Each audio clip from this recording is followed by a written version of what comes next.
चंडीगढ़ ये नाम सुनते ही आपके दिमाग में clean roads, beautiful cafes, wide sectors और एक परफेक्ट सिटी इमेज आपके दिमाग में आती होगी। और ऑनेस्टली इसमें कुछ गलत भी नहीं है। चंडीगढ़ पूरे इंडिया की सबसे प्लान्ड सिटीज और सबसे ब्यूटीफुल सिटीज में से एक मानी जाती है, लेकिन हर सिटी के दो साइड्स होती हैं, पॉजिटिव और नेगेटिव। तो क्या चंडीगढ़ सच में इतनी परफेक्ट है जितनी लोग इंस्टाग्राम, यूट्यूब और भी सोशल मीडिया प्लेटफॉर्म पे क्लेम करते हैं, या फिर इस परफेक्ट इमेज के पीछे भी एक दूसरी रियलिटी छुपी हुई है? इस सवाल का जवाब ढूंढने के लिए मैंने डिसाइड किया कि मैं जाऊंगा चंडीगढ़ के वॉस्ट रेटेड एरियाज को एक्सप्लोर करने। और ये एरियाज ऐसे एरियाज हैं जहाँ पे कोई भी इन्फ्लुएंसर्स, यूट्यूबर्स, ट्रैवल क्रिएटर शायद ही कभी गए होंगे, या शायद ही उन्होंने उसे डॉक्यूमेंट करके पोस्ट किया होगा। सो मेरी पहली लोकेशन थी राम दरबार, जो कि चंडीगढ़ के साउथ ईस्ट एरिया में स्थित चंडीगढ़ का सबसे पुराना और डेंसली पॉपुलेटेड एरिया में से एक है। जब चंडीगढ़ को एक मॉडर्न प्लान्ड सिटी के रूप में डेवलप किया जा रहा था, तब सिटी के साथ साथ ऐसे रेजिडेंटल पॉकेट्स भी डेवलप हुए जहां अलग अलग स्टेट से आए हुए वर्कर्स, लेबरर्स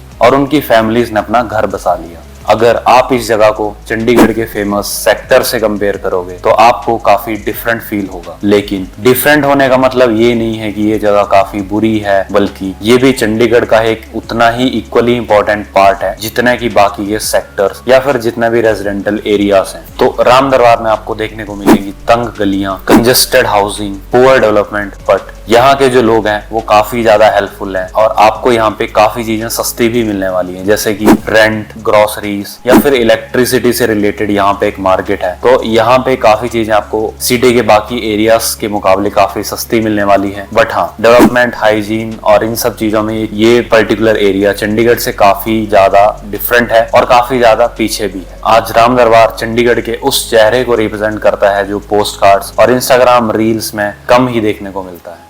ये था राम दरबार, जो कि चंडीगढ़ के एक पार्ट को रिप्रेजेंट करता है। राम दरबार को एक्सप्लोर करने के बाद मेरा अगला स्टॉप था बडैल। लेकिन बडैल को समझने से पहले आपको चंडीगढ़ को समझना होगा, चंडीगढ़ की कहानी को समझना होगा। बडैल असल में चंडीगढ़ के उन पुराने गांव में से एक है जो सिटी के एक्सपैंड होने के बाद धीरे धीरे चंडीगढ़ के अर्बन लैंडस्केप का एक पार्ट बन गया। 1947 में पार्टीशन के बाद जो पंजाब का पुराना कैपिटल लाहौर हुआ करता था वो पाकिस्तान में चला गया। तो उस टाइम पंजाब के लिए एक नई कैपिटल सिटी की जरूरत थी और इसी जरूरत से जन्म हुआ चंडीगढ़ का।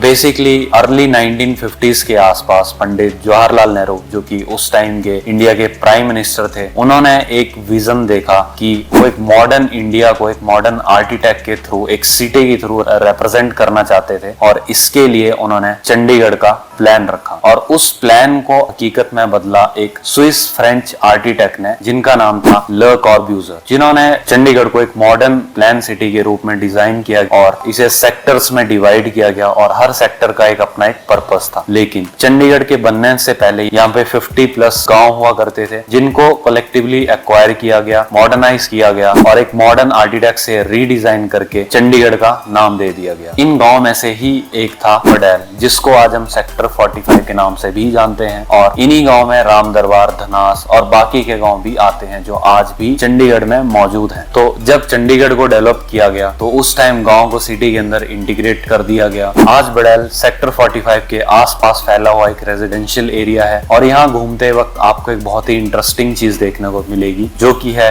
एक तरफ चंडीगढ़ के वेल प्लान्ड सेक्टर वाली आइडेंटिटी और दूसरी तरफ पुराने गांव की गलियां और लोकल मार्केट। और एक और चीज जो बडैल को पूरे चंडीगढ़ से अलग करती है वो है टायर मार्केट, जहाँ पे आपको हर तरह के टायर्स मिल जाएंगे। इवन जैगुआर, ऑडी, मर्सिडीज, बड़ी से बड़ी लग्जरी कार के टायर वहाँ पे आप इजीली और सस्ते में मिल जाएंगे। इवन जो अलॉय टायर्स होते हैं, कोई भी कंपनी के आप बोल दो, वहाँ पे आपको इजीली और चीपली एज कम्पेयर टू बाकी जगह जो चंडीगढ़ में है इजीली मिल जाएंगे। बाकी एक और उसका नेगेटिव पॉइंट है वो ये है कि बडैल पूरे चंडीगढ़ का सबसे क्रिमिनल एक्टिव एरिया है। मतलब वहाँ पे सबसे ज्यादा क्रिमिनल एक्टिविटीज होती हैं as compare to rest of the Chandigarh, जो कि बडैल के लिए अच्छी नहीं भी है। बट अगेन मैं ये नहीं कह रहा कि बडैल बहुत ही बेकार जगह है, बट जो चीज फैक्ट है वो है, एक तरफ चंडीगढ़ के प्लान सेक्टर वाली आइडेंटिटी और दूसरी तरफ पुराने गांव की गलियां और लोकल मार्केट्स, दोनों ही एक ही सिटी में साथ साथ एग्जिस्ट करते हैं। और यहाँ के मुझे एक चीज रियलाइज हुई कि इंटरनेट पे जो चंडीगढ़ दिखता है एक्चुअल में पूरा का पूरा चंडीगढ़ वैसा नहीं है। मोस्टली 80 to 85% जो चंडीगढ़ का एरिया है वो वैसा ही है जैसा कि आप लोग इंटरनेट पे पे देखते हो, बट स्टिल मेरी इस वीडियो का मोटिव ये था कि मैं आपको उस 25% के पार्ट के बारे में दिखा पाऊं। ये पार्ट भी चंडीगढ़ का ही है।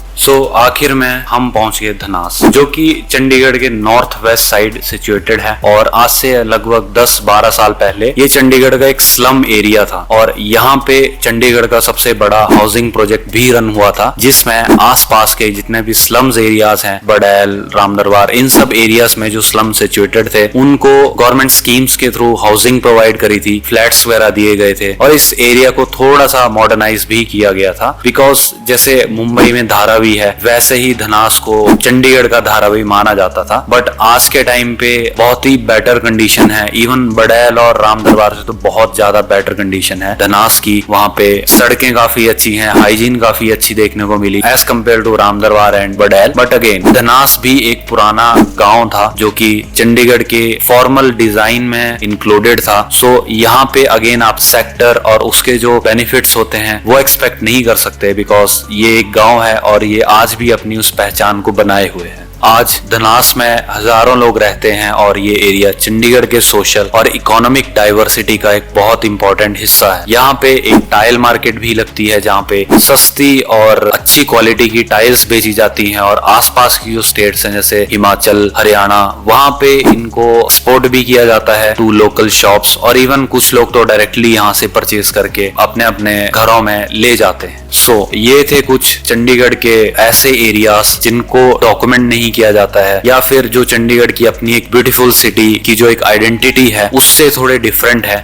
मेरी कोशिश थी कि मैं उनको आप तक पहुंचा पाऊं और उनको एक्सप्लोर करके जो मेरी अपनी ऑब्जर्वेशंस थी वो आप सबके सामने रख पाऊं। बट अगेन का ये मतलब नहीं है कि चंडीगढ़ बहुत बेकार जगह है और यहाँ पे नहीं जाना चाहिए, बल्कि मैं तो ये मानता हूँ कि चंडीगढ़ पूरे इंडिया की सबसे बेस्ट सिटी है जहाँ पे आप रह सकते हो। यहाँ पे आपको कैफेज, इंफ्रास्ट्रक्चर, हॉस्पिटल्स, एक एक चीज बहुत ही बेस्ट कंडीशन में मिलेगी। और हर सिटी के दो साइड्स होते हैं, पॉजिटिव और नेगेटिव। इस वीडियो से मैं नेगेटिव साइड ऑफ चंडीगढ़ को एक्सप्लोर करना चाहता था और आप तक रखना चाहता था। आई होप मेरी ये वीडियो आपको अच्छी लगी होगी। आप कमेंट करके आप बता सकते हो कि आपको ये वीडियो कैसी लगी है और कमेंट बॉक्स में आप सजेस्ट भी कर सकते हो कि ऐसा पार्ट जो मैंने मिस कर दिया हो। बाकी चैनल को सब्सक्राइब कर दो। मिलते हैं बहुत जल्द, मैं इस तरह की इंफॉर्मेटिव वीडियोस के आता रहूंगा। बने रहिए इस चैनल पे, तब तक के लिए धन्यवाद।